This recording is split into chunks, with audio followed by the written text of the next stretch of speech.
Hi, I'm Jackie, and welcome to my magical home. Today we are going to be heading to the kitchen to conjure up a little bit of magic with a Halloween dinner idea. Now, this is an entirely easy meal. The whole point of it is so that you do not have to spend hours in the kitchen. So you're not going to find something that's totally perfected here. This is simply something to help brighten your night and give you a little bit of extra Halloween fun on one of those days that you just really don't have the time to go banana sandwiches. So anyways, though, I hope that you will check out today's video. And I also want to let you know that down in the description, you will find a playlist. And I hope that you will check it out when you are done with this video, because I got together with some of my YouTube besties to bring you dinner ideas and different food ideas tonight. And I personally can't wait to see what they have. And I know you're going to really enjoy it. When you do check them out, don't forget to let them know that I sent you their way. And let's go ahead and get this fun started. As usual, I like to start out by making my dessert first, and we are going to be cooking up some voodoo doll Pop-Tarts. Now, you can use any jam that you have on hand, but I had some fruit that I wanted to use, so we are going to be making some fresh honey raspberry jam to go along with this. And I just started out with half a package of fresh raspberries. I also used half a cup of frozen raspberries that I had defrosted, and I put them into my saucepan with a quarter cup of honey. And I just went ahead and let those simmer on low for about 10 to 15 minutes until it started to feel like it was getting really liquidy and all of the raspberries were super mushy. And then I add a squeeze of lemon juice, and it is time to pull out the immersion blender and give this a good blend and set it aside to cool. It's so simple.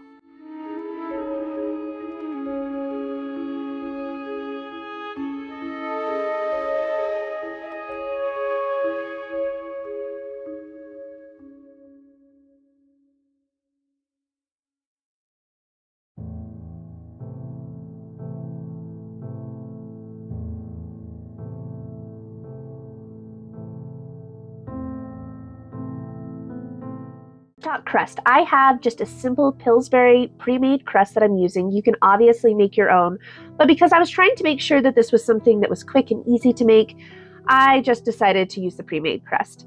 Now I am setting aside all of my extra crust to use for another day. That way I can save those without making it too much trouble for tonight. I didn't feel like rolling any out. And there's only 3 of us, so I really only needed 3 large Pop-Tarts. Now I'm using a gingerbread man cutout that I had from before. It's just a large gingerbread man, nothing really particularly special about it. And I'm going to set these out on a piece of parchment and bring in that jam we made. And I'm just going to go ahead and put this all over the inside of my first little person gingerbread man here. I used way too much jam, guys, like for real. I totally overdid it. So you guys might want to add a little bit less than me if you guys are looking for less mess. Once these were completely ready, I go ahead and add the topper, come through with my fork to close off all of the edges, and throw these into the oven at 350 degrees for about 10 to 15 minutes. I wanted to see the pie crust start to get fully cooked and have that slightly golden look to it. I also did poke these on the top with my fork for some ventilation, but I forgot to take a video of that. So our pies are cooled and it is time to make our frosting. But my disclaimer, I am not a royal icing girl. I very rarely use it, so don't come to me looking for the best royal icing, guys. What I did do here is I used about half a cup of confectioner's sugar to about a little over a tablespoon of meringue powder and a tablespoon of water. And I went ahead and whipped this up in my mixer, added some brown food coloring for the first, but you'll see I also did some black, red, and green, and just went ahead and piped this along. Also, please don't critique my technique. Guys, like I said, royal icing and I just are not normally friends, so I did the best I could.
At a level, I am loving the little voodoo dolls, guys. I am so thrilled with them. I'd love to hear your opinion, but it's time to start out with our dinner. So we're going to be starting with some skull garlic cheese rolls.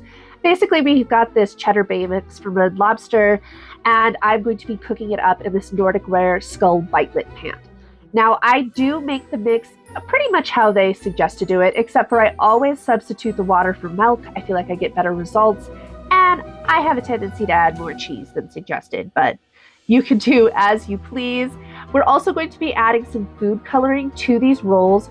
I thought that it would just give them some extra dimension and fun. I tried to make them purple. They ended up being kind of purple, kind of red and blue swirls through them. It is what it is. They looked cool in the end. That's what's important.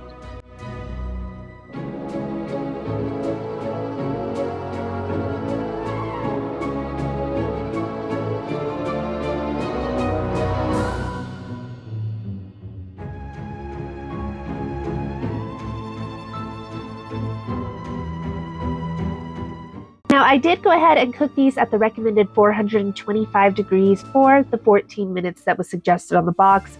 It worked out with my bitelets, but I obviously say keep an eye on whatever you're cooking just in case things change because you're using a specialty pan.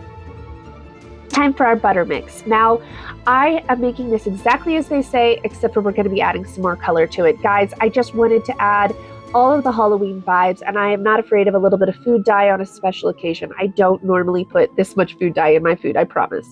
I also want to point out my adorable little spider that's over to the side. My daughter got that for me when we went to Jerome for her dad's birthday this last weekend, and I'm in love with it, and I am so thrilled that she bought it for me. It is so special.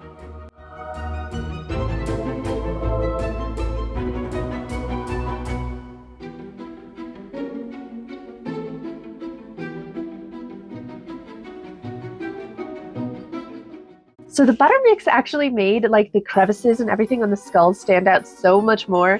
I'm so excited that I listened to that intuition and decided to make it more colorful because I feel like it just took it over the top and perfect.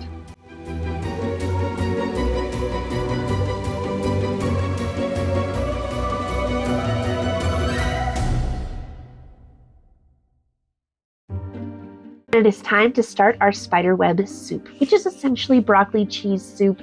I do this quite often where I take a family favorite and I kind of repurpose them so that they can, be used for different movie nights or Halloween or themed things. I figure that way everybody's getting something that they love, but I'm still getting to have that excitement of having the theme. But you could see that I started off by sauteing some garlic, some shallots and carrots, and I just go ahead and let those cook in the pan until my shallots start to get translucent. Once I get to that point, I add in a package of riced cauliflower as well as a package of frozen broccoli, and then 6 cups of water as well as some bouillon to make that into 6 cups of bouillon. Essentially, I like the better than bouillon is my favorite, and then I let that cook for about 20 minutes on low.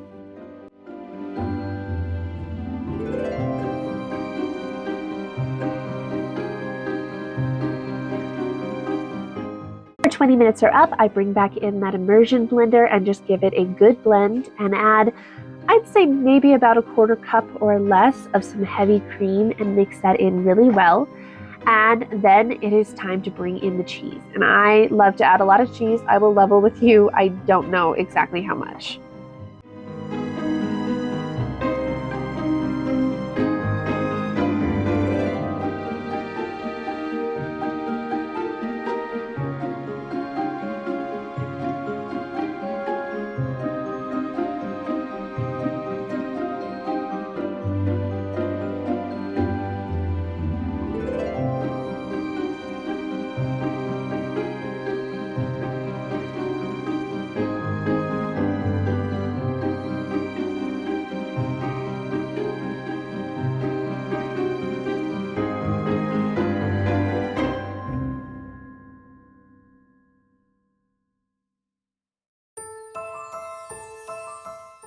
Okay, so everything is ready. Let's go ahead and get a bowl served up, and it's time to check everything out. So I totally forgot to mention that I added a little bit of extra green dye to this as well, basically because it was like mushy pea color, which when I'm just going for normal soup, that's fine, but Halloween vibe, I wanted it to be more like slimy green. So it is what it is.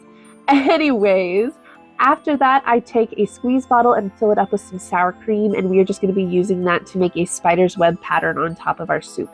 You're going to see mine turned out a little bit sloppy. It is what it is. It tasted fantastic, and that is the important thing.